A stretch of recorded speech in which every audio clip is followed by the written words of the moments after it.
Past continuous টেন্সের আজকে structure তো জানলাম, পাশাপাশি এখন জানবো ট্রান্সলেশনস। আয়মান বলো যে আমি ভাত খাচ্ছিলাম। I was eating rice. ওকে, আমি ভাত খাচ্ছিলাম না।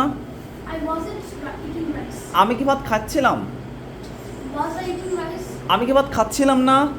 Wasn't I eating rice? ওকে, মাহফুজ বলো আমি স্কুলে যাচ্ছিলাম।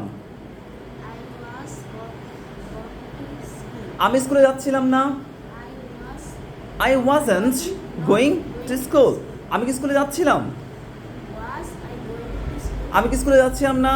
Wasn't I going to school? Nice. Okay, এবার হচ্ছে রাইসের জন্য বলো, সেটা হচ্ছে আমি একটি কলম কিনতেছিলাম। I was